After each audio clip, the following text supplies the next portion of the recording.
the hell? Where were you in the 26? Hello and welcome to Likeable, a podcast where we discuss stand-up comedy from an entry-level perspective.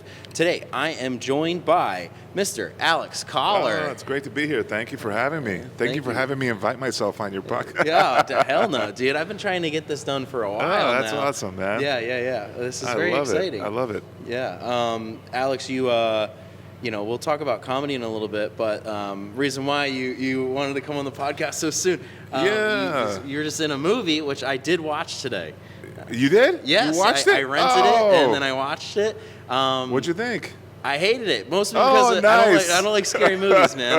But I watched it, and I was just like, you know what was crazy?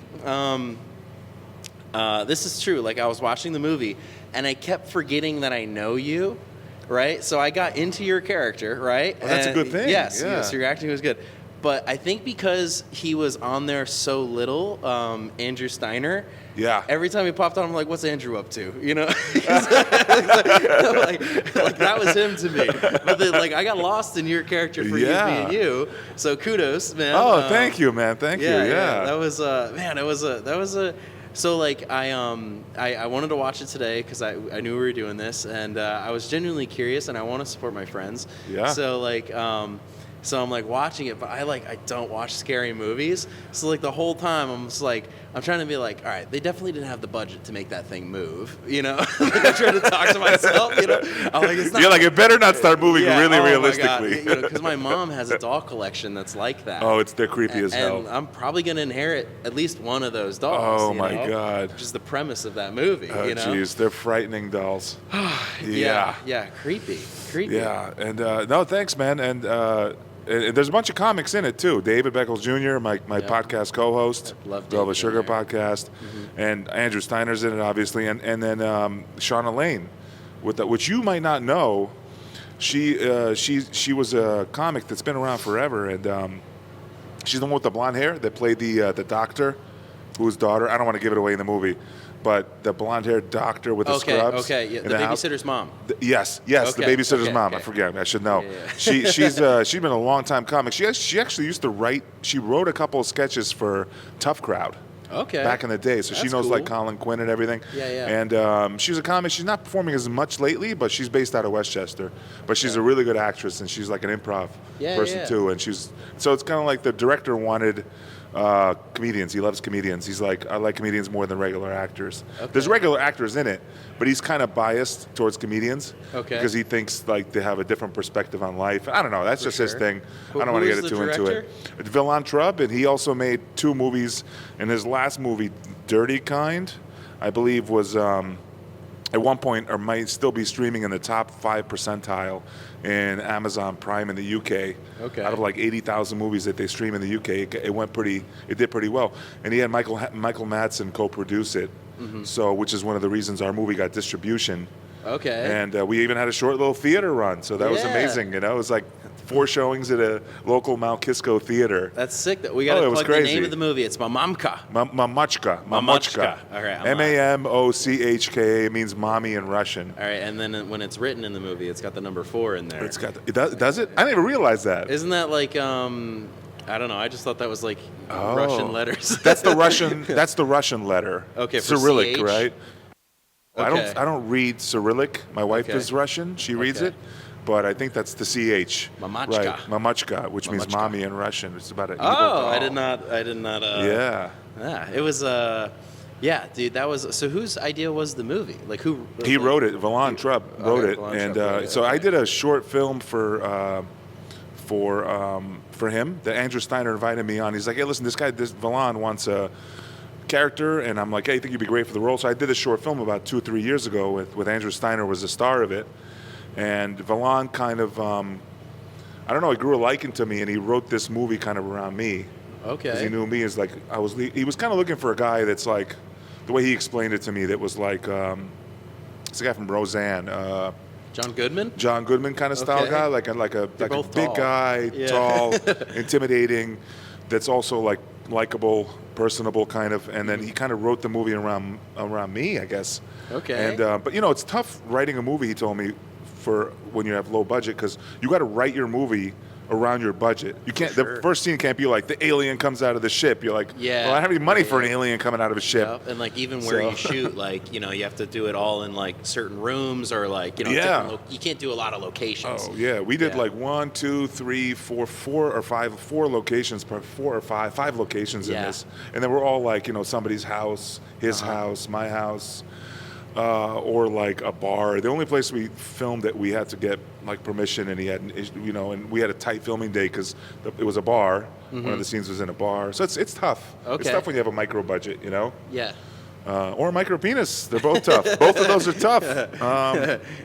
Folks. I don't know why I said that, but it just reminded me of micro penis, so I thought I'd say I mean, you went there. I don't know. Do I have one? You'll never know. Well, you yours might know. could be, like, you're 6'8". Yeah, 6'6". I'm 6'6". Okay, so I mean, a normal size could look like a micro on you. Oh, anything looks like a micro on me. Yeah, it's at this size, you know. Even the microphone's in proportion, I think. You know, it was like the David Tell joke. It's like, do I have a really big penis, or just really small penis, or just really big legs? You know? It's pretty much like big legs. That's I'm just letting America know. That's Yeah, but thanks, man, for the movie. I actually started as an actor. I was not a comedian. So that's really? At what age was that? So I've always wanted to be an actor, and I think I'm like, I think psychologists call it a closet extrovert. It's called. Okay. It's like I've always wanted to do stuff like this. Yeah, my dad just says I'm in the closet. Yeah, there you go. But in 2009, I moved. My son was born in 2008. And I've just thought about it forever. I was a very like shy kid growing up. I wasn't the class clown at all. I was the shy kid in the back of the class. So like I don't even know how I'm doing stand-up today. Yeah. But I just knew I wanted to be in show business, but I didn't have the guts to try stand-up. So in 2009, I moved to Westchester in 2007. Oh no, wait. I moved to Westchester in, when was it? Hang on. Yeah, in 2017, and I tried stand-up after that. But what happened was I lived out of state. I moved back to New York in 2009, and I said, I'm doing it. And I took acting classes. And I was so stage fright shy that what they do in acting classes, and people don't know, is they'll give you an assignment after a couple of classes. They'll say like, here's a monologue. We'll give you like a 5-minute monologue. This will fit you. Read this monologue. Like go study this, and next week do the monologue in class. We'll watch you. And then they critique your acting. That's how acting classes work. Huh. And then when you get more advanced, you start doing scenes with scene partners.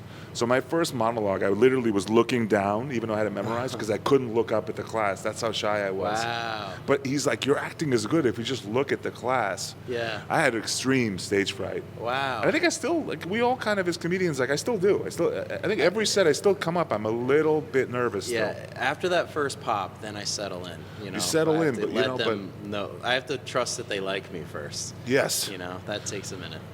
And then I took that class. I did comedy. I did short films, student films. I did some stuff for investigation discovery for like a period of like I took classes with this teacher, Michael Beckett, in HB Studio in the city. Okay, cool. And I think his teacher taught Al Pacino. Okay. Yeah, so his teacher was pretty solid. Yeah, it's pretty cool. Yeah. He's a really like a great teacher, and learned with him for about 4 years, and started doing while I was learning, I was doing like short films.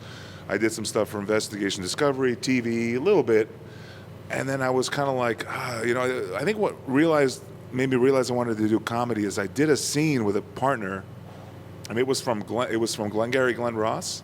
Okay. And it was like a dramatic scene, and I somehow made it funny. And the guy came up to me, he's like, "Listen, I think you should be a comedian. Like you just have a natural way of making things funny. Like the class was laughing when I was being serious." And he's like, "You just have something funny about you." And that's kind of why I thought like maybe like kind of affirmed that I should try stand up. And this is in 17 still? This was already in like 2014. I was already taking classes for about 4 or 5 years, and then I'm like, I think I got over my stage fright because I've been taking all these classes, shooting stuff. I slowly got over the stage fright, which I honestly took the acting classes to get over. Like my stage fright. Like I'm one of those people. If something scares me or I hate it, I want to get over it. Yeah. And I want to challenge myself, and I did.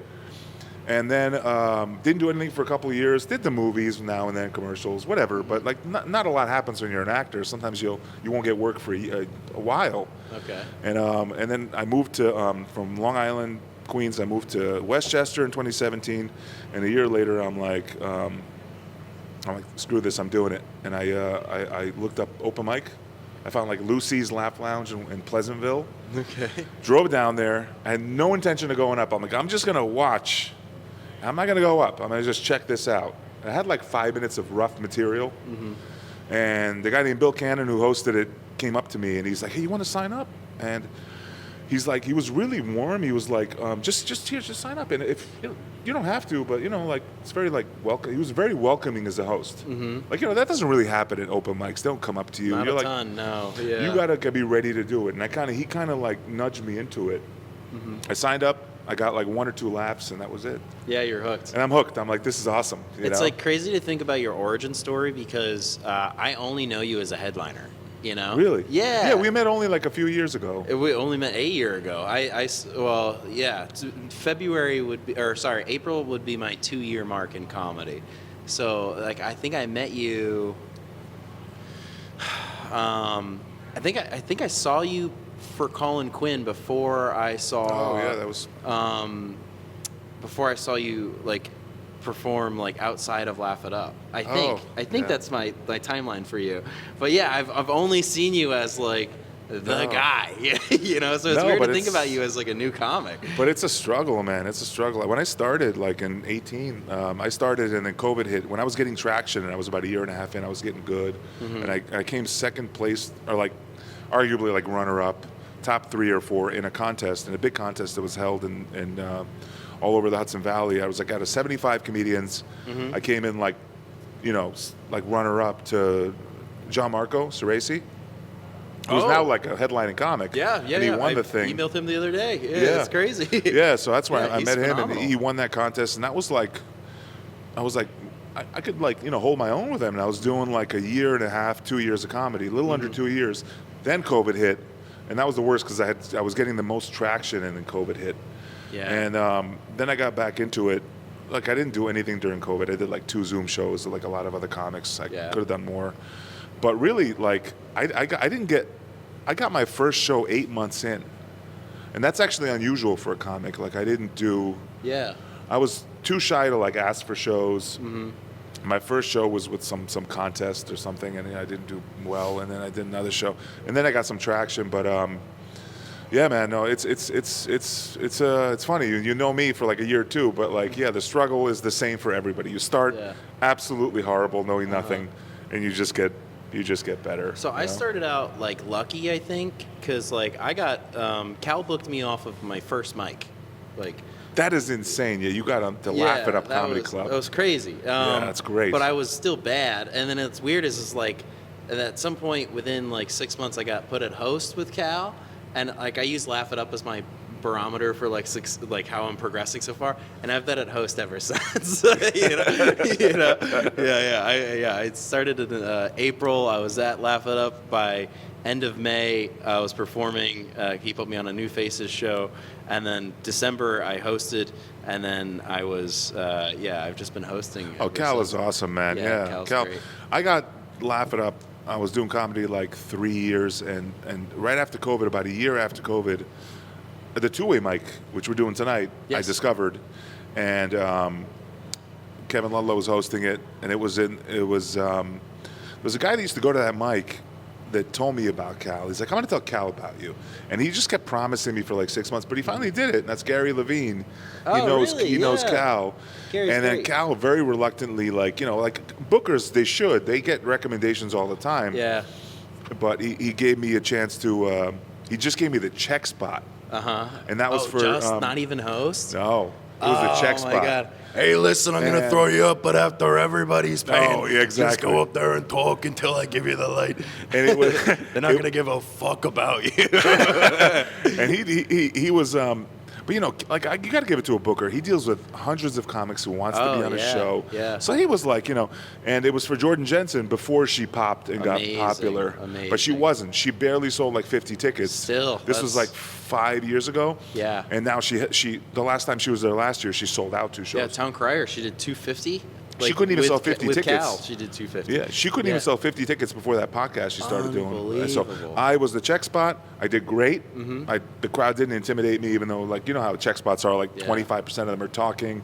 Yeah. I held my own. I did great, and then he had me back ever since. The next show, he has me to like headline one of those like mixed the Hudson Valley's showcases. Funniest, the Hudson showcases. I'm like, what is happening here? Yeah, this is great. Amazing. Yeah, it's amazing. Thank you. And so that was amazing. You know, it's all about connections. This business, it's for sure. But it's tough. You know, like you got to hustle like crazy. And like recently, I've been going into the city, and I got a real. You ever do city shows? The cities. Yeah. I was just. I was there all day on Monday, and I actually hosted a mic that I started in Brooklyn on Monday, but I went in to do mics beforehand. And I now my resolution this year is to pick a day of the week to go down and just do mics all day in New York to establish a presence, and then to just... Yeah, man, dude, you're a worker. That's awesome. Yeah, but it's like, what'd you think? Like, cause I've been in this thing for it's going to be 8 years in April, and but I didn't do a lot. I haven't done a lot of city stuff. I've done a few shows, but I notice how the city is. It's definitely a high barometer for comedy there. Yeah. You can't go there and fuck around. I guess. I don't know. So, like, I'm mixed on it. I'm so mixed on it because, like, we're talking about mics or shows right now. Shows. Okay. So shows. The shows that I've done there, they're the crowds are different. In which, like, I feel like if I go a little faster, they like that because I'm usually a slower kind of storytelling style. But like, they're so accustomed to 10 people in the crowd, you know, and it's like a different thing versus like here, like. If I'm getting, I mean, you were at my show at the Krog, and you know, you're fantastic on that, by the way. But we had a crowd of less than 15. I was so insecure about that. I couldn't fathom it because I'm just like, I usually. Oh, like you think 30, this is like it's not like I didn't sell, so it's not a good show. Yeah, I mean, which is 30 not how is it like is. my minimum, you know, and that's like, so like, you know, and I think that crowd that night, all things considered, like. Was a very good crowd. Like they were very great. Nice. Yeah, they were great. But yeah, like the city shows, it's just like so interesting because like I don't know, I just feel like the comedians are less connected to the crowd, and I'm like so connected to the crowd. It's like a weird thing for me, you know, because I think they're just used to getting done and going to the next spot, you know. And I felt like the show I did, and I did a show with really good comics. It was like a week or two ago. Oh, sick. And one of the comics was like a head writer. He's a lead writer for SNL. Oh, awesome. And there was like some other big name, like good name comics in there. Like, you know, every comic on there except for me and maybe one other guy had like 100,000 followers on Instagram. They were like good comics, decent comics, you know, up and coming comics, but they're really good, experienced. Nobody was like less than 8 years. Yeah. And I noticed like they were hitting. It's not long stories. It's good, solid punchline. Everybody had a solid set, bang, bang, bang that went. Nobody was telling long stories. Everybody made sure they had good taglines. And I was like, man, this was like a legit. Yeah. Like you got to up your game. Like you can't go there with like. Last per minute's very important down there. It feels, you know. Yeah. Yeah. Yeah. It's so interesting because they're definitely more taggy. They're, you know, because I mean, I think a lot of time you only get like 5 minutes or 10 minutes at most, you know, and you have a lot of jokes, you know, and like you want to use all those jokes as much as you can in that 10 minutes versus like, you know, up here, you know, we get like 10 or 15 minute spots, you know. 12 the least. You usually get at least 12. Over there it's like set. You'll drive down to the city for 7 minutes. Yeah. Like, you know, and I was in Queens like 2 weeks ago or 3 weeks ago at this point, and they gave me 10 minutes, and I was like, I thanked them because I understood that was generous for them, you know. It is. And mind you, like, you know, 15 is like a normal thing up here, you know. So I was like, that means you like me. Like, thank you so much.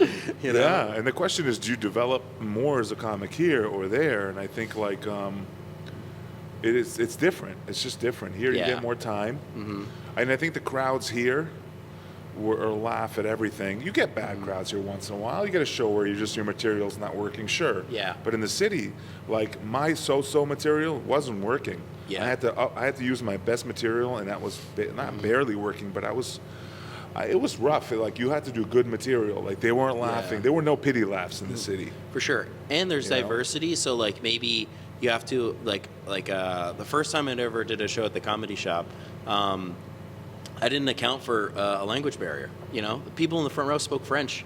They were not understanding, and I was like, all right, New York, I have to talk a little faster. They're expecting that.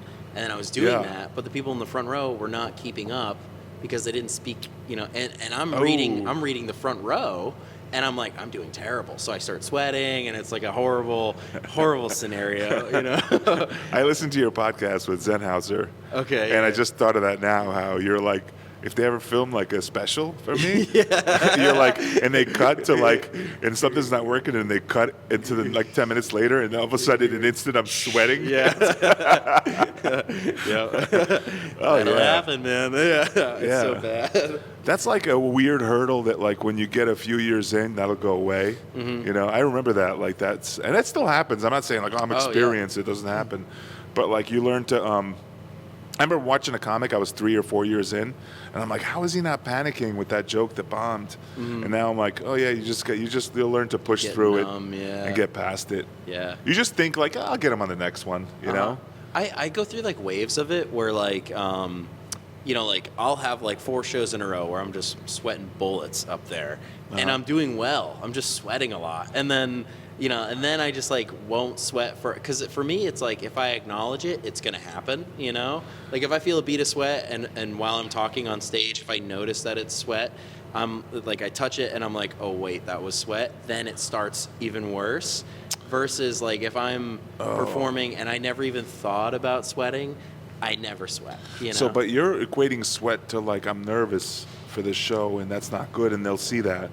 You should do it like I've seen like certain comics, like they'll have like a little rag and they'll wipe their head like, I just sweat. Yeah. I'm gonna be. You know, you motherfuckers don't make me nervous. I just sweat. You know, just address it. Just dab yourself. Be like, I sweat a lot. I'm not nervous. I sweat a lot. I would sweat a lot at a certain point, and I would use this tag sometimes. I would stop and go, I'm not sweating, you're sweating, and then I would just continue because like I know they noticed it. You know, like and then I just have to acknowledge that I noticed it. Yeah.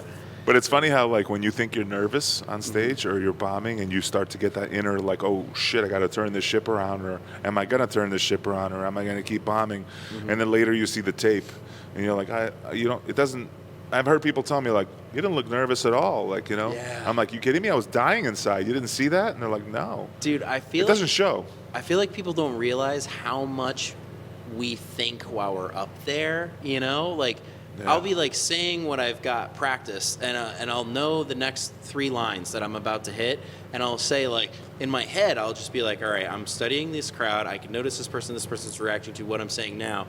When I get to this word in 3 sentences, I want to emphasize this, and then I know that's gonna work, you know. So like I'm just like saying that in my head while I'm saying the lines and it's working. I'm like, okay, this is coming. And then it happens, and then I just kind of like pause and I enjoy it, you know? Isn't it nuts how fast your brain computes things? You have things in the queue and things behind that in the queue while you're talking and present too. Yeah, it's amazing. And, it is. I think that happens with repetition. I think, you know, like because I can't do that with new material. Like, so I what inspired me was I saw a podcast with Louis, it was CK, and he was talking about how you got to go. He literally said any comic who doesn't go through their set before their show is an asshole. Like he would say, like, you're an asshole. You're doing a disservice to the crowd. So like, what he believes is like if you go through the set in your head, even like talk about it in the car on the way to the gig, you're putting it into that RAM, like a computer, like a RAM, that random access memory, that memory in the front, where like when you're on stage. Because you just recently said it, it'll be in the front of your mind, not the back. You won't have to search for it. It'll be there. Smart. Definitely. Me, I do terrible. I've gotten cocky and been like, oh, I'll just go up there. I'm experienced. This is a small show. They give me 20 minutes. I got a couple new bits. I don't need to go over my set. I could fall back on these good bits, and I have a couple of new. And I go there, and I don't do that great. And that's once in a while I'll do that, learn my lesson. And then now that every show I'll on the drive up to the show, I'll like on the way to the show, I'll mouth all the bits like, and I'll start saying the bits like I'm doing my bits. And then it just goes in the front of my brain, and it's all there, and I'm not searching for it. Yeah. You know? I was on my way to Boston to do a spot one time, and my buddy Travis was in the car with me, and I like paused the music. I was like, "Hey man, we're about 15 minutes out. I got to run through this 10-minute set real that's quick." good. And he just like sat there and texted while I'm saying it out loud, you know? Oh, that's awesome. And I threw a new tag in there just to see if he was listening. Didn't laugh. And then Sweats. yeah, I was sweating in the car because I'm You're like, dude, is that gonna bomb? You didn't laugh. Yeah. He's like, what?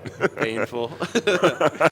Hi, everyone. Thank you for listening to this week's episode. If you are listening with just audio, or if you are checking us out on YouTube, please, either way, we do have I have my own personal YouTube, which is at David Stickle Comedy. If you can check out there for like comedy clips and, you know, actually this podcast, or if you want to just follow the podcast's Instagram, at Likable Pod on Instagram, at David Stickle Comedy on Instagram if you want to follow me as well. Every bit goes a long way. Thank you all for listening. I really appreciate it. And also follow Radio Free Rhinecliff as well if you aren't already on Instagram. Thank you.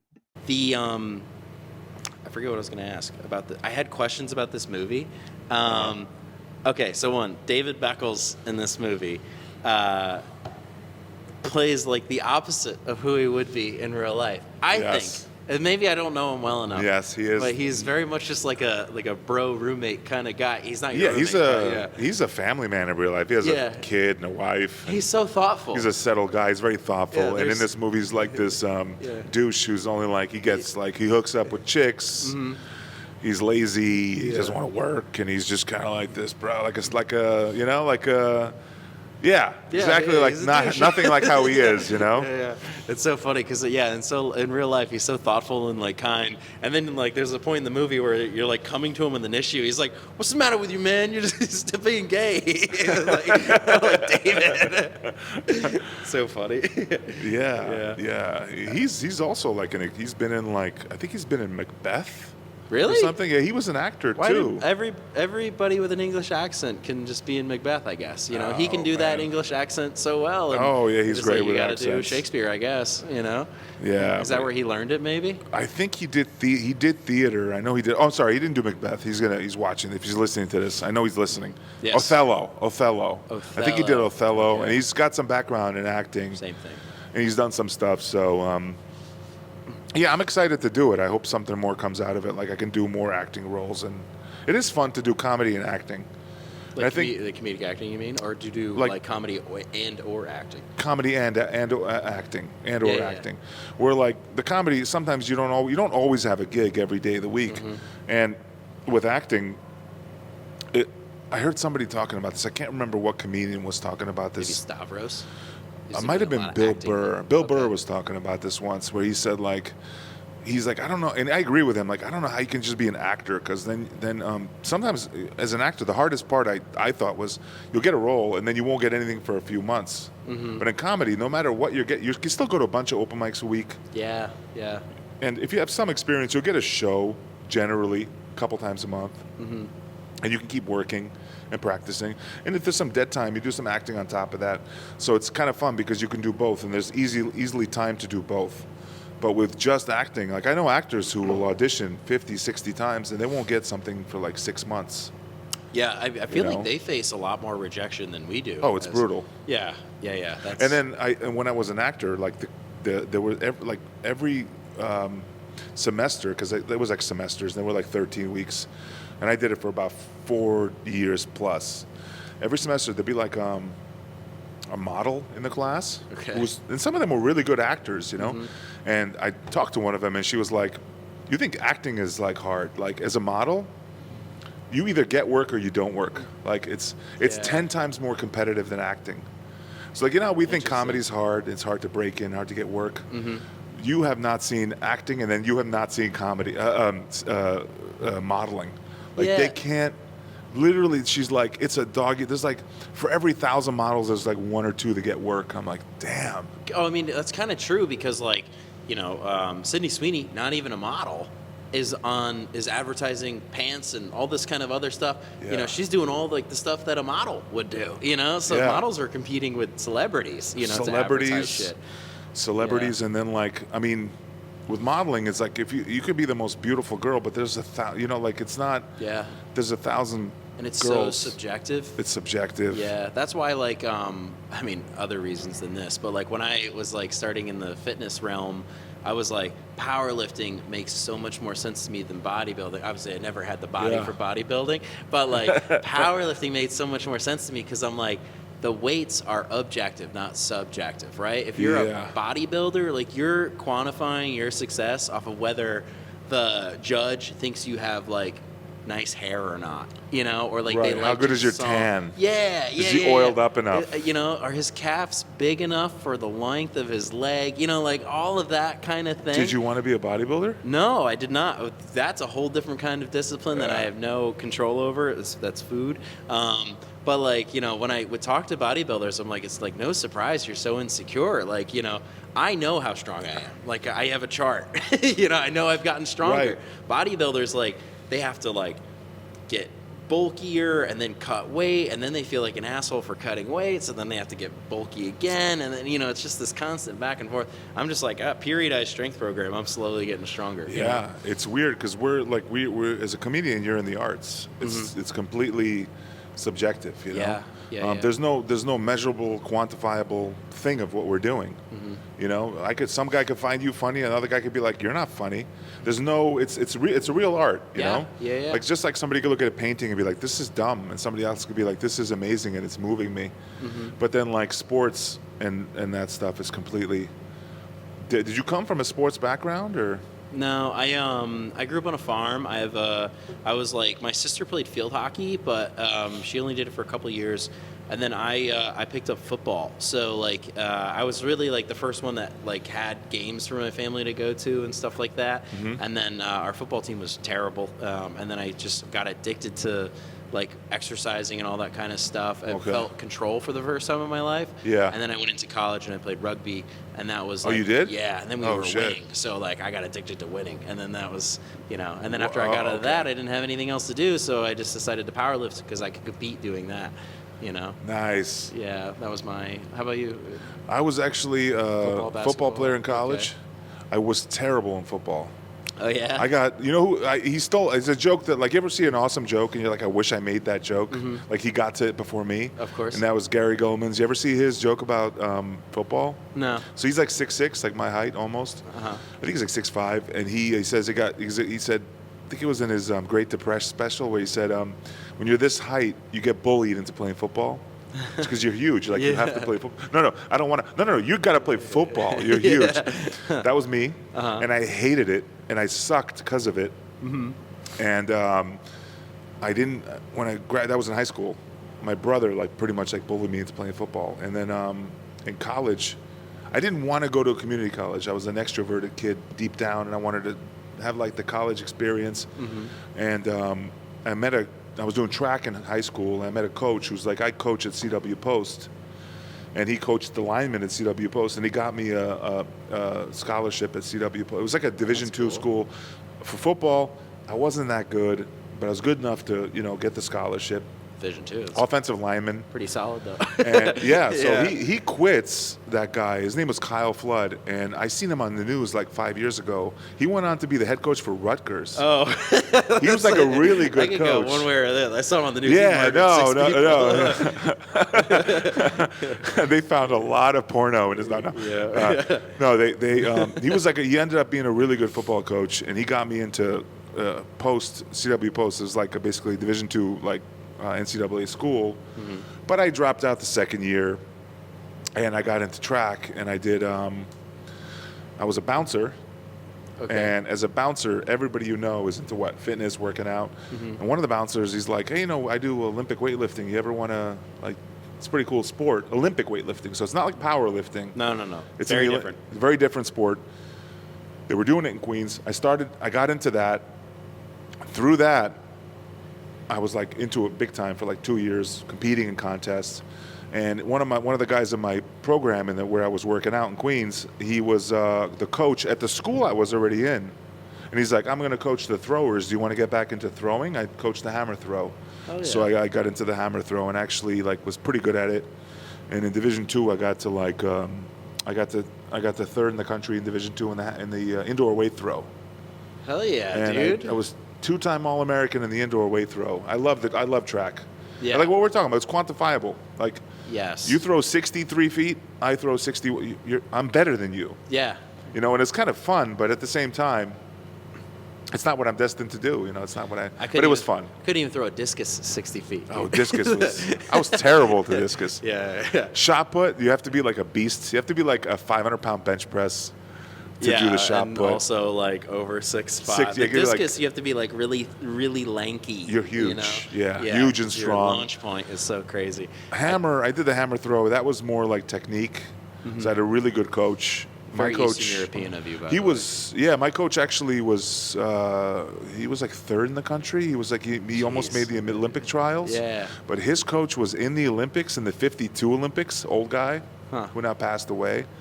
Like, he was in the Helsinki Olympics. Like, these guys were coaching me. That's so sick. I got good. I love track. I love traveling around. You get to like go to different colleges and stuff. And I love to do that in comedy though. Like, how awesome would that be to like travel for comedy, like different gigs? And It was funny you were talking about Gary Goldman's joke about sports and size and all that kind of stuff. And while you're doing that, I'm like, I know there's a joke I've heard where it's just like, if I were your height, I would be. And I was like, oh, this is this motherfucker's joke. yeah, it's my opening bit. It's my opening joke. Yeah. I get that. Yeah, yeah. dude. When you're So 6, when you're my height, like I think today I had 3 people ask me how tall I am, Really? and 2 of their responses were like, "Oh shit, dude, you're not like you don't play football." Yeah. I was like, oh my God, if I've every day, I get this every day. It's never going to stop. My buddy Travis is like 6'3" or 6'4", and he's just very wide. You know, his shoulders are Rushmore. You know, Oh, he's got to get it every day. That's the number one thing he complains about. He goes, every time we go out, there's always one guy that's gonna complain about, or is gonna ask me if I play football. And then he's like, for a while he was telling people that he played for the Jets but failed, and people were like, oh, that's awesome. You know. But like my joke, that one guy who's telling him that is always 5'6", 130 pounds, or 300 pounds, 5'6". It's never like another big guy. It's always like a little guy who's like, dude, come on, you're not in the NFL? It's like, what do you think? Like, that's all you got to do is grow? It's insane. It's insane to me. There's always that guy that's like, I could have made it to the league, but he's also under like 5'10". Yeah, I wasn't tall enough. I I wasn't tall enough. Otherwise, I'd be pro. Sure, you would. That's because of Julian Edelman, by the way, and Wes my Welker. God. You know, those I know, two one players. guy. Every white guy is just like, oh, I can play pro football. No, you can't. The amount of Jews he's inspired. I'm an accountant now, but let me tell you something. Julian Edelman. Yeah. I could have been something Way different. to know that, dude. That's amazing. You knew Julian Edelman was a Jew. That's awesome. Oh, man. Yeah. First Jew to win Super Bowl MVP. That's a fact. That's a trivia fun fact for you. Oh, really? Yeah. Is he really the first Jewish? Yeah. My Super Bowl coach in MVP. track was, he died, like I said, he was, when he was coaching me in track, he was like 78, 82. Wow. And he died at like, I think he was, they kind of lost touch with him, but he died a couple of years ago at like in his 90s. Okay. Like in his mid-90s, I So believe. he lived through the 40s. Yeah, he was in the 52 Olympics, and he was the first Jewish. He was a Jewish athlete, and he was in the Olympics as a Jewish thrower. It was rare. It was like really rare, you know. Yeah. And what the hell was I going with this? But yeah, it's like incredible that he was. He said like, track and field. What I hated about it was it's not a big thing in America. Mm-hmm. But he would tell me stories like he'd be in like Finland throwing. And like, what do you think about track? Who's the only one that gets like recognition? The 100-meter guys. Oh, well, I know The sprinters. Usain Bolt. Yeah. They're the superstars. And then I know Carl Lewis. There we go. No. And he's like, I would be like in Finland, and I'd Uh-huh. be like, I'd like be throwing in Finland in a meet, in the because the throwing event is inside the part of where the track. It's inside the field. The discus and the hammer. He's like, he'd be like looking at his coach, like, why did the stadium just erupt with 50,000 people screaming? He's like, because you just broke the American record. He's like, they care about that here. He's like, yeah. Wow. It's not America. They just went nuts because you just broke the stadium record. Oh, wow. Because he was like a really good, like I said, he was in the Olympics, so he was a Yeah. top hammer thrower in the world. And he would travel, and you see, like, only in America, they're not, this is a 100-meter, 200-meter, 400-meter, or it's football, basketball, soccer. Football, basketball, baseball. It's Yeah. not Yeah. in hockey, it's not really a track country. Well, we do that with a lot of different stuff, I think, because like even like soccer, like now is becoming a lot more popular, but Yeah. like they have the biggest athletes on the planet, name-wise, on the planet. Yeah. But Yeah. like, I can't pick Oh, yeah. out Messi out of a lineup, And they're making more than anybody in the NBA or in the NFL. And They're they get more huge. viewers than everybody else too. But I'm just like, you want to talk to me about, who played on the fucking 2001 Patriots? I'll talk to you about that. Like Yeah, very. It's like America is a little bit like a bubble with sports. Yeah. We have It's our the own thing, oceans. and we do our own thing. Yeah. It's not a phase, Mom. All right. Like my big thing is like my number one sport is I watch F1. I'm like a huge F1 fan. Okay. So now it's getting popular with So that it's movie. just you, The right? Brad Pitt movie. It's literally like just me. Nobody else. There's not one guy at work I could talk to. It's like just me. But no, I love it. Catch that race last weekend? Be like, no, I did not actually. I could literally do the same thing that little people do to me about being a football player. They're like, if I was your size, I'd be in the NFL, dude. Yeah. Why aren't you in the NFL? I could do that I could do that about racing. I could be like, dude, if I was your size, like a little guy, I'd be like a race driver, dude. Yeah. Because you can't be more than like 5'8", 5'9". You can't fit in the car. Oh yeah. F1 They're, like, really pilots, small. too, right? Those fighter jets. You can't be smaller. I think you have to be tiny to be in those I things, think right? like you could probably be like 6 foot, 6'1", I heard. Oh, okay. Real Okay. skinny. You can get away with it. But like that's about it. It's Like the only plane 6'6". 6 foot people fit in. Yeah. They're not making a sunroof for your dumb head to stick out when you're 6'6". G-force. G4. Oh man, but yeah. So you also have a very good podcast. Thank you. The Velvet Sugar Podcast with your co-host. We're David trying, Beckles yeah. Sugar, that we discussed earlier today. Yeah, it's cool. I'll pop on random. I knew of Henrik from shows he was doing with Danny. I never actually got to see him, I don't think. And then I saw him on your pod, and that was really cool. And then what's it called there? And then I was on your podcast, which is pretty awesome. Yeah, of course. Yeah. But even like you guys have had Chris Warren on there. I was going to interview Chris Warren for this, and I listened to your podcast with him. Yeah, it's a really good show. I listened to one the other day. thanks. I don't know why it's like not playing them in order, but I listened to one the other day, and I thought it came out this week. Because I didn't know the numbers. And you talked about a dorm, like a bouncer story where you were backed into a room. Oh my God. And then somebody fired off a gun and you guys got out. That was my brother. Yeah. Did I talk about that? But I'll talk about it now. I don't care. Yeah. So like my brother had a handgun on him. He had a handgun. Conclusion to the story. That's fine. He has a pistol permit, my brother, and we got into a massive fight in a bar, and it was actually the bar was in Queens, and it was where the Gotti brothers hung out. Okay. It's a true story. Like Yeah, John Gotti, Johnny right Gotti. about when he was at his prime in the 90s, he was the big mobster in Queens, and people remember 10 years ago he got put in prison, finally. Yeah. And I think he died. Okay, Travolta did a movie about him, right? Yeah. Yeah. And then his younger brothers were hanging out at that bar. It was like a mob bar. Mm-hmm. But, you never know who the mob guys are. They were always they were incognito. It's not like a movie like Sopranos. They would disappear. You never know who they were. All Italians look alike too. Yeah, and so everybody wanted to be, all of them. Disgusting. They all wanted to be connected, all these guys that were at the bar that they'll be like, oh, you know who we know? And everybody was like a bragger. Everybody was like, what we call in Queens, like a wannabe, Oh, okay, like a showboaty kind and of. but they didn't we had a big fight broke out, and I was working there with two other bouncers and my brother, and this 7 foot tall Romanian bouncer, and these guys did not like us. It was just a bunch of bad dudes from that area that did not like us, and it was simmering for months because we had thrown a couple of them out. Okay. And when the fight broke out, it got horrible. It got bad. We were surrounded by 40 guys throwing bottles at us. Mm-hmm. And all of a sudden I hear a boom, like a gunshot goes off.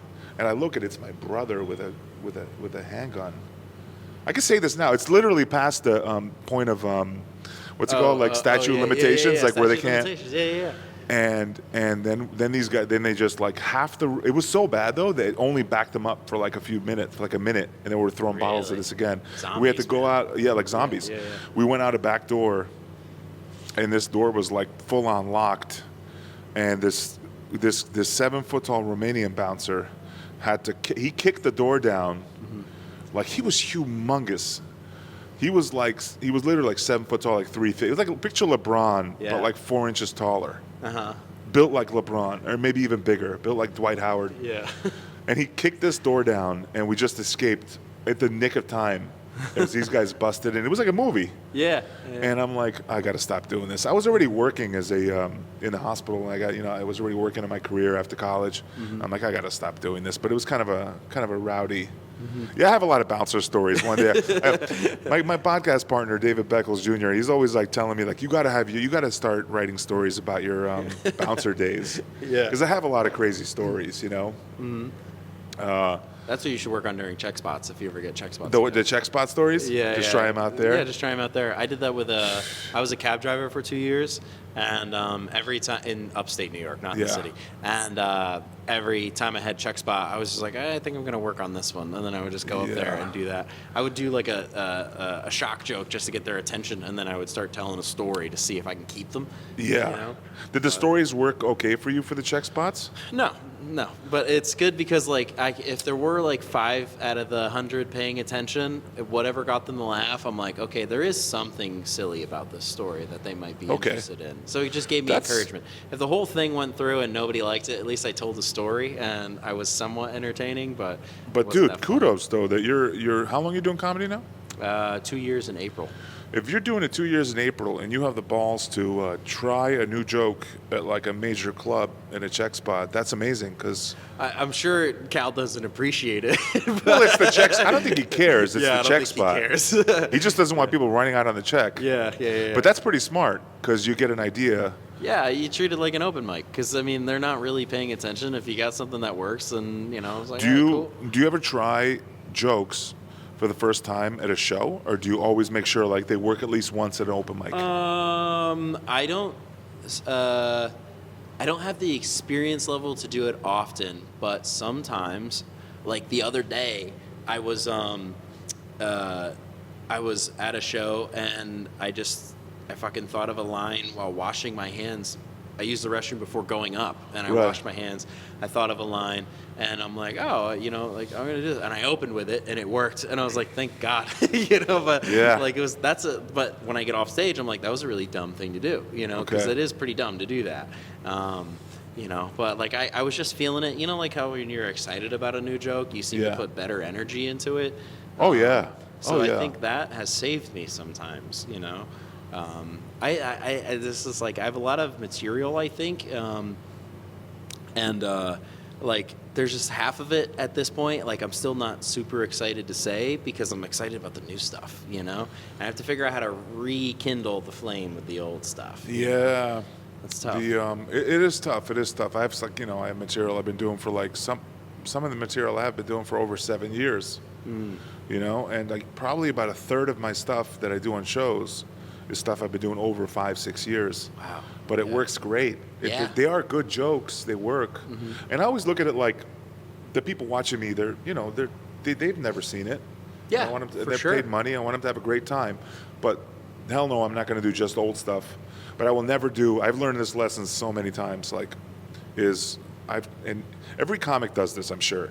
Every couple of years they're like, I'm gonna try my new stuff in the beginning. I'm pretty good. Yeah. And then like your first 3 jokes bomb, and then you dug such a hole in yourself for yourself. And now I'm like, I'm doing my new stuff, best stuff. New stuff goes in the beginning or in the absolute end. And I've seen a really good pro comic from the city do an hour, and at the last 10 minutes, he had everybody laughing for like 50 minutes. And I'll never forget this. He was like, it was like a local show at like a brewery, but he was a really good touring comic. And he's like, all right, I got you guys. And he was clean. He wasn't dirty. He wasn't clean, but he was like, he wasn't filthy at all, blue at all. And the last 10 minutes, he went full on blue. But he's like, and he told the crowd, he's like, I kind of got you guys. I'm gonna try some new stuff. And you know how we do it. We're like, you guys want to hear some new stuff? And they'll make woo because they love him. Yeah. And he did the filthiest, bluest material. But a couple of them worked, a lot of them didn't. But like, I get what he did was like, they liked him already. They got a great show. 100%. You know, now here's it's almost like a disclaimer. Like, I got you. You're doing this. Yep. Can I just try this new stuff It on you? almost like markets it as like extra because they're like, hey guys, we just had a great show. I'm gonna do a little encore. Now you do something for get me. A little surplus, you know. Surplus, and you do something for me. You give me your attention, you know. Make sure you had their attention. Some worked, some didn't, but like I get what he was doing. He would never, if he tried that blue stuff in the beginning, you'd lose him. You know, and then you're working so hard to get him back. You know. Yeah, I've seen a lot of guys that'll do like a strong 15, and then they'll just hard stop into new stuff for 5. Like they'll just give 5 minutes of breather for new stuff in the middle, and then they'll close strong. Yeah. So there will be like that. Usually it's like this lull in the show. You're like, all right, that was a little weird in the middle, but like any special, the weakest stuff is in the middle. Yeah. And like any comedy show, the strong comics with good energy are up front. The best ones are at the end, and in the middle you put your least experienced comics. I don't think it's any different for a set. I'm having such a hard time coming to grips with that stuff though, because like I was doing a show with Michael and like Lake George this past weekend, and I was like, I'm in the beginning, like I don't know how I feel about it anymore, and like everybody and their mother has been like, hey man, like you're up front because we like your energy and whatever, and I'm like. And I know I don't want to be in the middle, right? Right. But I'm not a headliner yet, And I remember that I'm not 2 years, right? I'm not even at 2 years. So I'm trying to check ego, But I'm also just like, I'm the opener, like that's tough. And like I was very grateful to be on the show. These people are very nice. And truth be told, we were late anyways, so I ended up going middle anyways. Okay. Yeah. So I suck for that. But like, I've been told so many times that being the opener is actually sometimes it's a compliment, and in the middle is not the best part, and then the headliner is where you actually want to be, But there's a lot of pressure, and I think I was just listening to your Zenhauser episode, and then Anthony Zenhauser was saying this is like there's a lot of pressure for the headliner because I've been on shows. My best shows have always been featuring, not headlining, because you're the most relaxed. You're the most like, well, fuck it, I'm not the headliner. There's no pressure on me. Yeah, let's make these nice. And a little bit inside. I'm gonna be lying if I said every comic inside doesn't think like. I'm gonna make him like, you know what? Maybe this guy should headline. Yeah. You try to shoot, and you're relaxed and you have more fun. Try harder. Yeah. Same set when I headline is not the same. It's always, it's a little different. Yeah, I think they different expect energy. Momentum when you headline. Like you're gonna get a roll, and then it's just gonna be this big roar. Right. Yeah, because I've noticed that too. It's like. Yeah, it's like this weird transition phase of like trying to figure out what the next step is for me, Like, yeah, so, I mean, so you were hosting for a little bit. I'm going to... Just can't go for that, no can do. Hey, how's it going? This is The Interruptible. I am going to tell you about show dates on 213, Julian's in Millbrook, 214, Don't Tell Comedy. Can't tell you anything more about that. 220, Sloop Joke Bomb, 221, Krog Rhinebeck, 228, gonna move on from that one. That's a big secret show. And then 313, we are at Krog and Rhinebeck, and 314, the Joke Bomb. The thing about the Joke Bombs is we're trying a new format. So if you can buy tickets to that and show up and be a good crowd, we're trying a new format. Hopefully it works out. I think it helps everybody in that situation. So please show up, show out, do your thing. On 321 Union Street in Hudson, doing a showcase. I got some great comics coming up from the city, featuring some locals. That'll be fantastic. And this is big news if you're still paying attention. If you haven't skipped this already, on 4/25, Don't Tell Comedy, we're doing an all-stars show. This will feature comedians that you've seen on Hulu, that you've heard about. This is still going to be a secret venue, secret lineup, but I can promise you this, the venue, very cool. And I could also tell you that the lineup will be fantastic because these people have been published. I mean, this is very exciting, very cool for us to do. This is a new thing from Don't Tell Comedy. They've done, I guess, only a couple of these already, but the rest are, this is definitely going to be the first one in New York, I think, outside of the city. So please check that out. You don't want to miss it. This is going to be a great freaking show. And we're back. Bladder's empty. It'd be funny if there was like 16 empty beer glasses here. Yeah. My hair is like flat down and sweaty. It was like, this is comedy, and we both just start saying expletives. So I wanted to conclude with this question. I was just curious because this is kind of where I am now with my comedy journey is like figuring out how to like make that next step because like you've. You obviously you started it somewhere and you got to your headlining spot, and you're a fucking solid comedian, dude. You're a rock solid comedian. Like, I don't think I've ever seen you do bad. You're just like, you're a fucking great guy. I mean, also, like, I do want to say this before it gets too late.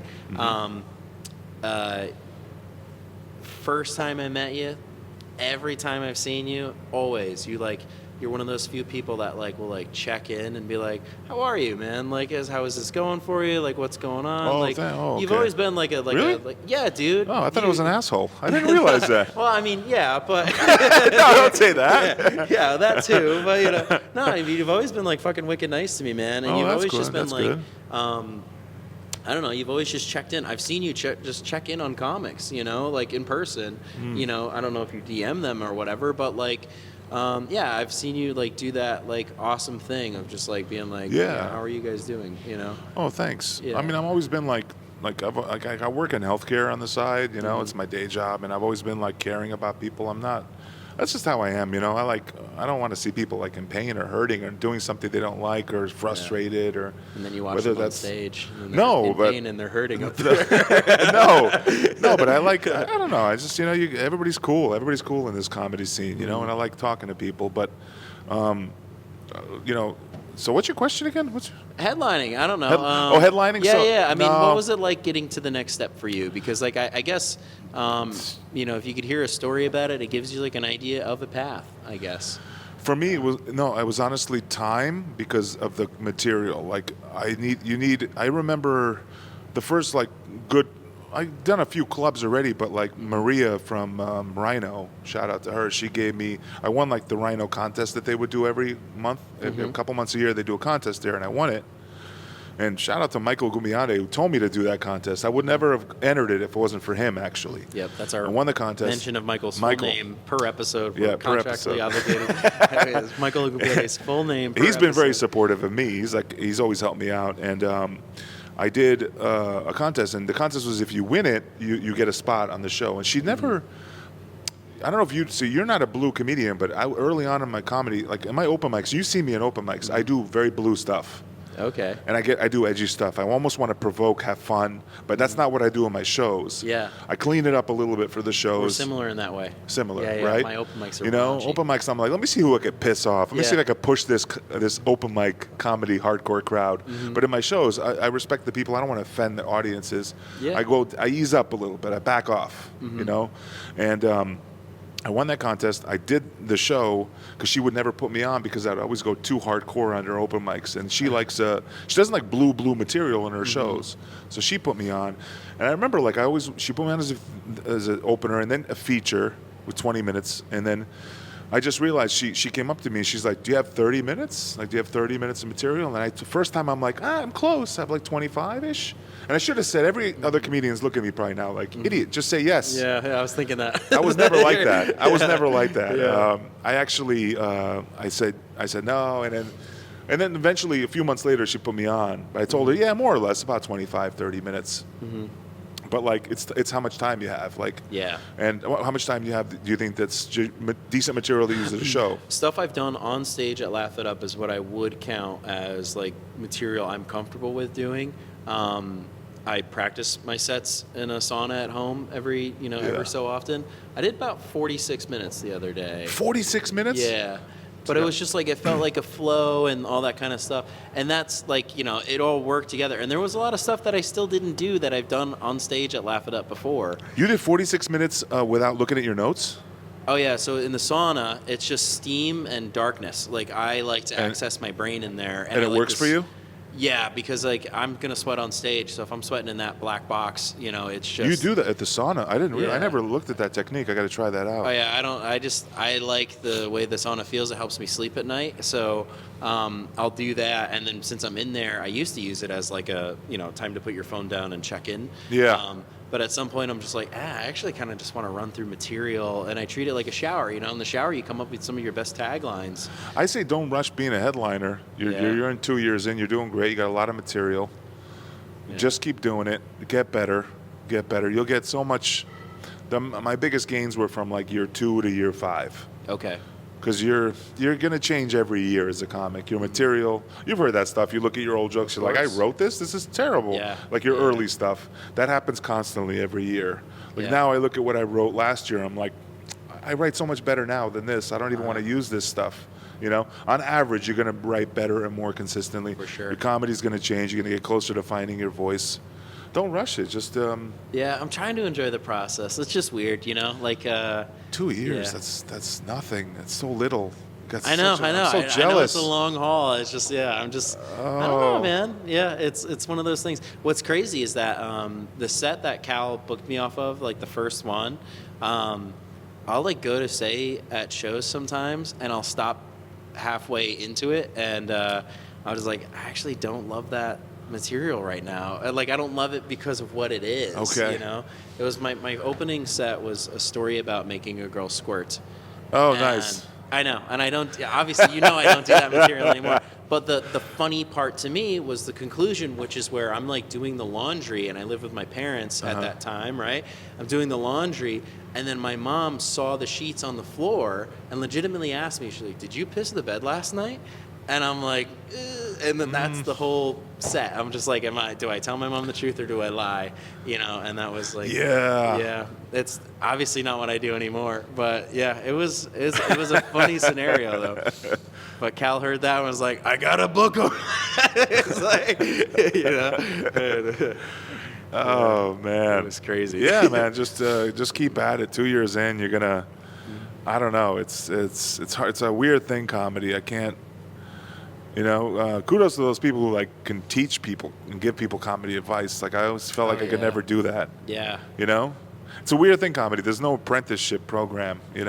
That's why I like the podcast so much, because I could talk to comedians like yourself and like Zenhauser and just be like, what did you do? Because there is no like path, and like nobody's gonna follow your exact path, but like maybe you just like give somebody an idea of it, and like even like Zenhauser, even there was just ideas that came from that podcast where I'm just like, okay, like that's a different. I did not see it that way, and it's just everybody writes differently. Everybody's process is very different. I don't really write too much. Even though I should, I don't write too much on paper. I write on my phone ideas. And then, I try it out on stage, and sometimes I'll add ideas, but I use my phone to write. A lot of people aren't like that. They'll write on paper. Yeah. Even though I know it's better for you, it's better to write on paper. Kind of. I heard it accesses a different part of your brain, writing on paper. But there's no formula for this. It's and the people who should be apprenticing us, they're too busy trying to get work. Yeah, because it's such a hard business. Yeah, they're 25, 30 years in and touring, headlining comics. They got to do their own thing. They don't have time to teach us. 100%. And the thing is like there's no age limit on this. Like people are still going late into their life. Still doing it. So it's not like. There's no like retirement from it, It's not like this guy's 60 now, he's gonna retire. That doesn't happen. They can still do it into their 70s and 80s. Yeah. The only advice I have is do this like you're having fun, because you started this to have fun, not to make money. Yeah. As soon as you approach it like I got to get better, what can I do? You're overthinking it already. Okay. It's like the difference between pee-wee football and baseball and college and pro. As soon as I went to college, I realized it was miserable. It was they're just trying to make money, trying to get better. The kid that picks up a football or a baseball bat, they just want to do it for fun. We do this because we like telling jokes. Just do it because you like to. You should enjoy each moment in the moment, not about the future. Enjoy the moment. Your best jokes will come, and then eventually somebody will come up to you. It's like finding love. You ever try to get a girlfriend? You can never get one. You ever try to get into a relationship, you'll never get one. Yeah. As soon as you're like, I want nothing to do with women, I'm done with relations. 3 months later, you'll meet your wife. That's what. It's because you're the most relaxed, Yeah. and it's the same thing. You're the most relaxed, and just like in comedy, as soon as you relax and don't give a shit what the crowd thinks, what the audience thinks, what the booker thinks, you're gonna come up with your best material. That's my only advice. Hell yeah. Harlan gave me that advice, Williams, and he said yeah. like, dude, you cannot care about the booker, you cannot care about the venue. You do comedy for you. You get the comedians for you. Like you get the audience for you. Like if they're not laughing at your stuff, you'll just keep doing your stuff. You'll find an audience that laughs at your stuff. It's not about them. It's about you. Just keep writing, keep enjoying it, having fun, and then you'll write great material that you love. Because you're doing this for you, right? Yeah. You know? 100%. And that's it, you know? You're showing up for them, and you're being good and clean cut and wearing a suit for them, whatever, a nice show, but we're doing this for ourselves. And I think, yeah, that's how it has to be. You can't view it like a job at all. And then it gets like any other job, and you want to quit. Which I've had those moments. I wanted to quit. I'm like, this is too. And I'm like, yeah, I just got to do this for me. You got to have fun doing this. Hell yeah. Do you still love doing it? I still love doing it. I love it. Yeah. I'm starting to appreciate now. 8 years. It's only up until like the last year or two I started appreciating the hang of an open mic and hanging out with other comedians. I would show up like, okay, I got to get better so I could get better at my next show. For what? Enjoy where you are now. Yeah. What are you rushing for? Tomorrow's not here. Enjoy now. You could also plan for tomorrow. Don't get me wrong. You could plan for being a better comic and headlining in the future, but always enjoy now, and that's the most important. Yeah. The other one is the second most important, you know? Just enjoy it, and then you'll write great material. And it's like improv. The more harder you try to write material and try to come up with stuff, the more you don't. The more relaxed you are, the more you're enjoying it, the more you come up with bits. The more I try to write new funny bits, I can't come up with anything. Yeah. My best ideas come like after a workout. I'll go on the treadmill for like 10 minutes. And then while I'm just like exhausted, I'll like watch comedy and just enjoy stand-up comedy. Yeah. And then I'll just like, an idea will happen. And I'll be like, I'll just grab my phone, I'll write it down, and then I go back to watching what I was watching. And I'll play with that later, you know? Yeah. Yeah. That's what it's about. Yeah. That's it. Dude, thank you so much for coming on. Thank Alex you. Kollar, at Big Alex Comedy. At Big Alex Comedy. And Velvet Sugar Podcast is. Velvet Sugar Podcast. Yep. And Mamochka. Mamochka. Yeah, not the number 4 in there, unless you're trying to spell it that way. Mamochka. And I watched that on Prime Video. Prime? Yep. And you can get it on. There's another streaming service that has it. It's everywhere now. But Prime, everybody's got Tubi, Prime. Freebie, Apple TV. It's Mamochka, and it's like $3 to rent or something like that. And check it out. Yeah. If you like a horror movie. Yeah, if you like horror movies, it is creepy. It's so creepy. And like, I don't like scary movies, but I'm like watching this movie, and I'm like, I'm doing this for Alex, you know. So I'm like, I'm watching. Oh, it, I appreciate and I'm it. like, oh man, this is. It gives me weird. The mailman is. Yeah, I hate We'll talk horror about movies. that Well, when we're not recording, because you know I don't want to give anything away. But yeah. I don't know. Do you know that person out? Is that a comedian? I hope not. I don't know. Oh, God, yeah. Okay, we'll talk about it after. Thank you so much for coming on, dude. I appreciate you. Yep. Thank you. Yeah, you got jokes, yeah, you're insightful, but are you likable?